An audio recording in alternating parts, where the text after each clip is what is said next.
तो इससे पहले क्लास में 4.1 हम कंप्लीट कर चुके हैं। अब देखेंगे 4.2। क्वेश्चन नंबर पहला है। पहले क्वेश्चन क्या कहता है? क्वेश्चन कह रहा है कि गुणनखंड विधि से निम्न द्विघात समीकरणों के मूल ज्ञात करें।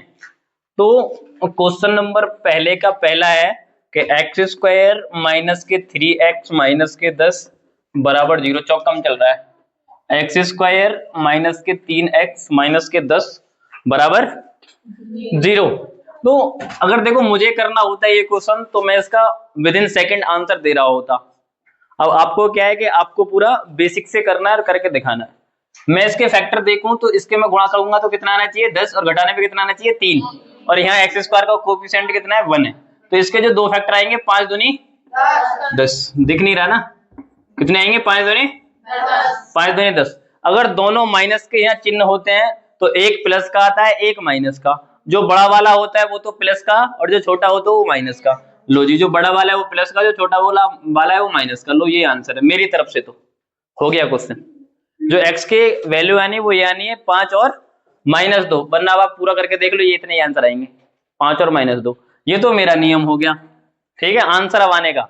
अब तुम्हारा नियम क्या है वो अपना नियम सीख लो कि गुणा करने पे कितना आना चाहिए 10, घटाने पे 3, 5 दूनी 5 में 2 जाएंगे 3 बचे। हो गए गुणनखंड। X square minus 5 minus 2 X minus 10 बराबर 0। X square minus 5 X plus 2 X minus का 10 बराबर 0।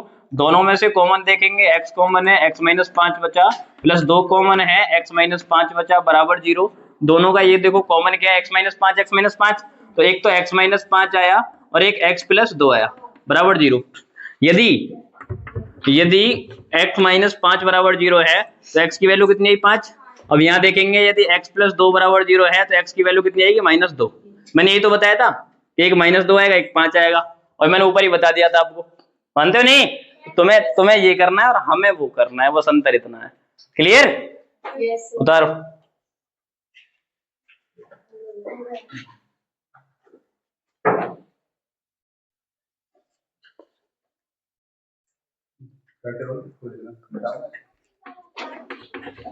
क्वेश्चन नंबर पहले का तीसरा, दूसरा तो यही कर लोगे। क्वेश्चन नंबर पहले का तीसरा देखो, जिसे देख के ऐसे लगे जैसे भूतला चिपट गो। √2 x square plus 7x plus 5 √2 बराबर 0। बच्चों को क्या है कि अंडर रूट से डर लगे। अंडर रूट यदि क्वेश्चन में आ जाए तो होपलेस से हो जा। डरना ना, देखो क्या करना है। पहले एक्स स्क्वायर का गुणांक देखो क्या है। एक्स स्क्वायर का गुणांक है √2 है नहीं।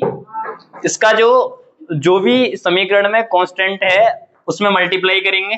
√2 की मल्टीप्लाई यहाँ करेंगे 5 √2 में तो कितना आएगा 10 आएगा ना। √2 गुणा 5 √2, √2 के √2 में करोगे 2 आएगा, 2 की 5 में करेंगे तो 10 आएगा। गुणा करने पे 10 आना चाहिए और ये वाला चिन्ह बताता है कि जोड़ने पे 7 आना चाहिए। तो गुणा करने पे 10 आए, जोड़ने पे 7 आए, 5 दूनी 10, 5 और 2 7 है। कर दो फिर, हो गया काम। √2 x square plus 5 plus 2x plus 5 √2 is equal to 0। √2 x square plus 5x plus 2x plus 5 √2 बराबर 0। दोनों में से कॉमन क्या है? x कॉमन है, √2 x प्लस 5 बचा, प्लस इसमें से कॉमन √2 कॉमन है, √2 x प्लस 5 बचा बराबर 0। एक बात जो समझ में नहीं आई होगी, इस दो को मैं क्या कह सकता हूं? √2 गुणा √ तभी तो 2 आएगा। यदि इस दो यानी कि इस दो में से मैंने √2 गुणा √2 लिखा है, यदि मैं √2 कॉमन ले लूं तो एक √2 बचेगा। तो ये क्या बचा? √2x प्लस ये √2 कॉमन आ गया तो 5 बचा बराबर 0। यदि ये दोनों एक जैसे हो जाए तो समझ लो गुणनखंड सही है। तो कितना? √2x प्लस 5 और दूसरा x प्लस √2 बराबर 0।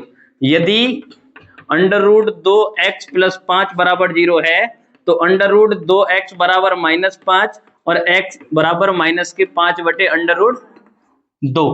तो x की वैल्यू एक तो ये आ गई, एक दूसरी x की वैल्यू यहाँ दिख जाएगा। क्या है जी? x प्लस √2 बराबर 0 है तो x बराबर -√2। तो x की दो वैल्यू आ गई, एक माइनस के √2, एक -5/√2। Question number 3। समझ में आ गया। क्वेश्चन नंबर 3 क्या कहता है क्वेश्चन कि ऐसी दो संख्याएं ज्ञात कीजिए जिनका योग 27 हो और गुणनफल 182 हो। क्या हो जी, क्या कहा है प्रश्न ने, ऐसी दो संख्याएं ज्ञात कीजिए जिनका योगफल तो 27 है और गुणनफल 182 है। अभी हमें तो संख्या ही नहीं पता। पहले मान लो, माना दो संख्याएं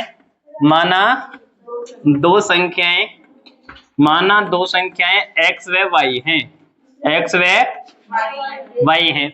अब प्रश्न ने क्या कहा है कि जो इनका योग है वो कितना है, 27 है। इसे मैं समीकरण 1 मान लेता हूं। और जो इनका गुणनफल है, क्या है जी, इनका गुणनफल है वो 182 है। तो एक काम कर लो कि इसमें से या तो x की वैल्यू रख लो या y की। यहां से मैं या तो x की वैल्यू निकाल सकता हूं या y की वैल्यू निकाल सकता हूं। चलो मैं वैल्यू निकाल देता हूं y की। जब मैं y की वैल्यू निकालूंगा तो क्या बन जाएगा भाई, 27 minus x।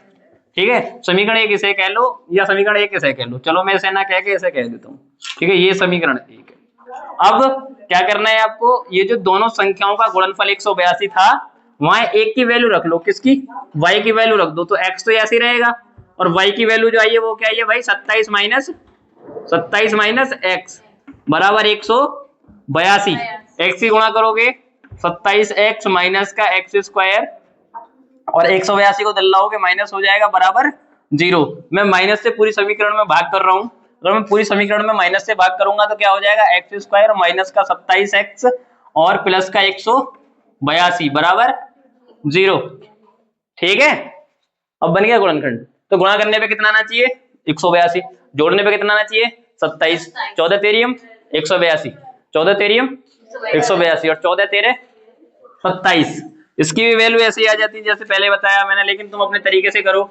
X square minus के 14 प्लस 13 एक्स प्लस 182 बराबर 0।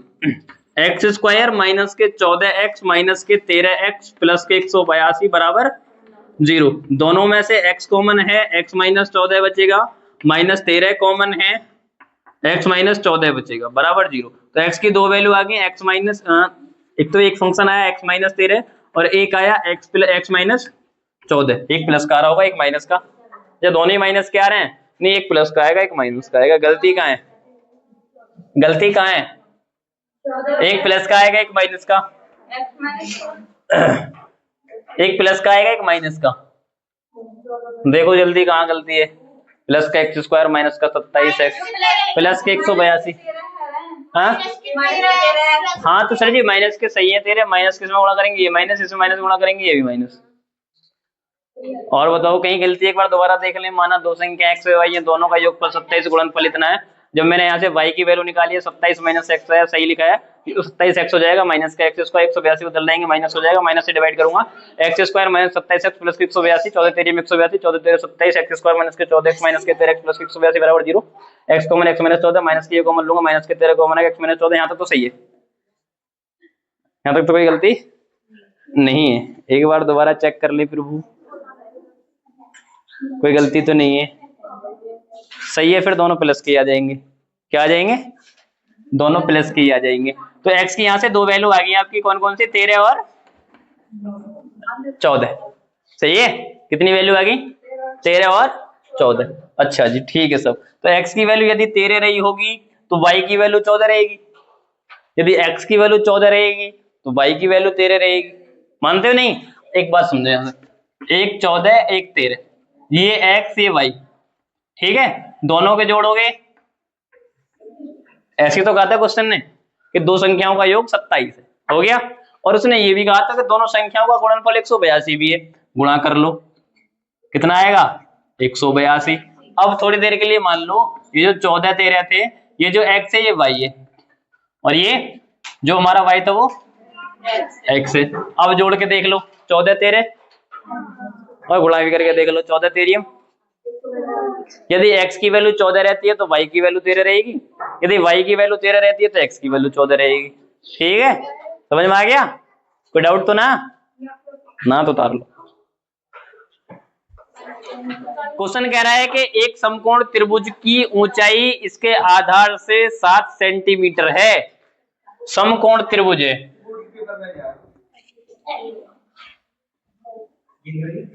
नाम दे दो, दो देना है आपको। अम्बा के तंग बाबा जाके चाची से पात मिलने गए। ठीक है भाई।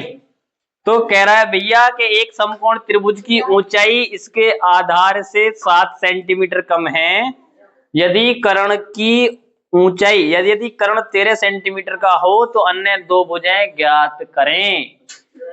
जी देखो, सबसे छोटी भुजा आधार, और क्या कहेगा, एक समकोण त्रिभुज की ऊंचाई इसके आधार से 7 सेंटीमीटर कम है, तो इसकी जो ऊंचाई है इसके आधार से 7 सेंटीमीटर कम है और इसका कर्ण 13 सेंटीमीटर का है। पाइथागोरस प्रमेय लगा दो। क्या लगा दो? पाइथागोरस प्रमेय लगा दो। पाइथागोरस थ्योरम लगाओगे तो क्या होगा? कर्ण का स्क्वायर बराबर आधार का स्क्वायर प्लस लंब का स्क्वायर।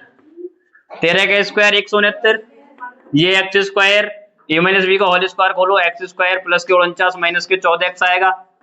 यस और नो? हाँ, तो ये x square 2x square plus के 49 माइनस के 14x 169 को इधर ले जाओ, माइनस हो जाएगा बराबर 0। एक्स स्क्वायर लो जी बाबूजी, एक्स स्क्वायर तो एक्स स्क्वायर हो गए थे, और ये माइनस के 14x 169 में से 49 जाएंगे तो कितने बचेंगे? 120। कितने बचेंगे? 120 बराबर 0। अब यहाँ कर देता हूँ। अभी ये सारी संख्या ऐसे देखो, 2 से सारी संख्याएं डिवाइड हो रही हैं, तो 2 से सारी संख्याओं को काटेंगे तो ये एक्स स्क्वायर माइनस के 7x और माइनस के 60 बराबर 0। गुणा करने पे 60 आना चाहिए, घटाने पे 7 आना चाहिए, तो ऐसे गुणा करो कि गुणा करने पे कितना है 60 और घटाने पे कितना है 7। 12 पंजे 12 में से 7 बचेंगे, तो एक्स स्क्वायर माइनस के 12 और माइनस के 5 एक्स माइनस के 60 बराबर 0। ये एक्स स्क्वायर माइनस के 12x प्लस के 5x माइनस के 60 बराबर 0। तो ये एक्स स्क्वायर माइनस के 12x एक्स स्क्वायर माइनस के 12x और प्लस के 5x माइनस के 60 बराबर 0। दोनों में से कॉमन ले लो, x कॉमन लेंगे, x माइनस 12 बचेगा, प्लस 5 कॉमन लेंगे, x माइनस 60 बचेगा बराबर 0। अरे 12 बचेगा भाई 12। तो एक तो आया x माइनस 12 और एक आया x प्लस 5 बराबर 0। मैंने आपको ये भी बताई थी कि अगर दोनों जगह माइनस है और यहाँ एक्स स्क्वायर है तो क्या काम कर लो, इसके फैक्टर कर लो। जैसे 60 का जो फैक्टर बना था घटाने पर 7 बचेगा, 12 पंजे 60।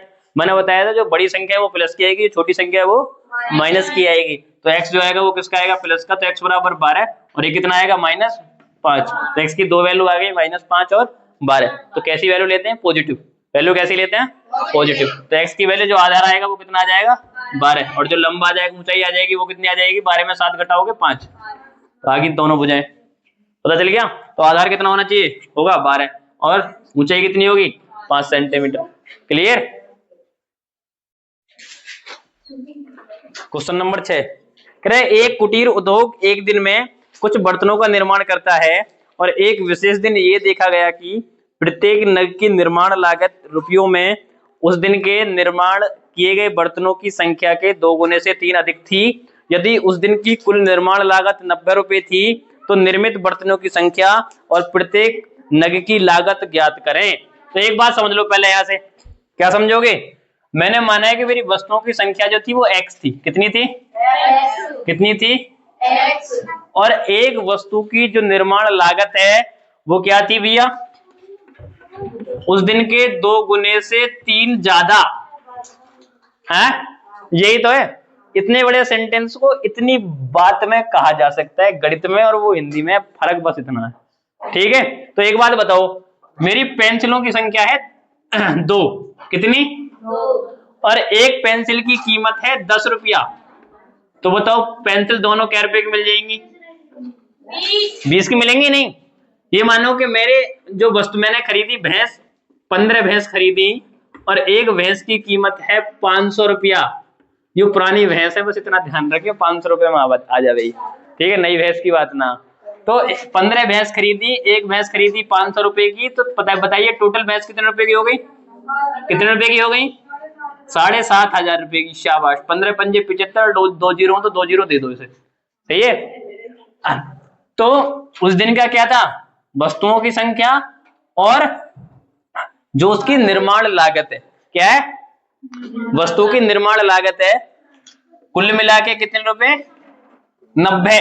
कितने, 90। एक्स की गुणा करेंगे 2x² और प्लस 3x माइनस 90 माइनस बराबर 90 दूनी 180। गुणा करने पे कितना आना चाहिए, कितना आना चाहिए, और घटाने पे कितना आना चाहिए, 15 बारियम 15 बारियम 15 बारियम 180 होते हैं ना।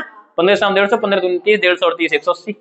ठीक है, तो 15 में से 12 घटा दो आप, हो जाएगा। तो 2x² plus 15 minus 12 x minus 90 बराबर 0। 2x² प्लस 15x माइनस के 12x माइनस के 90 बराबर 0। दोनों में से मैं कॉमन देखूं, x कॉमन है, 2x प्लस 15 बचेगा, माइनस दोनों में से कॉमन देखूं तो कितना कॉमन है, कितना कॉमन है, कितना कॉमन है, 6 कॉमन है। कितना कॉमन है, 6 कॉमन है। तो 6 दूनी 12, 2x और माइनस 15 चिक्का 90 बराबर 0। ये प्लस आएगा। तो यहां से 2 आ गए में, एक तो x माइनस के 6 बना और एक 2x प्लस के 15 बराबर 0। तो ये तो नेगेटिव आ जाएगी वैल्यू। तो x की वैल्यू कितनी आई, 6। कितनी आई, 6। तो x की वैल्यू कितनी आ गई, वस्तु कितनी थी, 6। कितनी थी, निर्माण लागत 6 दूनी 12 और 3 15। तो अब बताओ, देखो जो मैं आपको कंसेप्ट बता रहा था वही आ गया ना। वस्तु कितनी, 6, कीमत कितनी और गुणनफल कितना, 15 चिक्का। यही बात तो कही गई थी, बराबर 90 आना चाहिए। आ गया ना, समझ में आ गई बात, क्लियर है। चलो।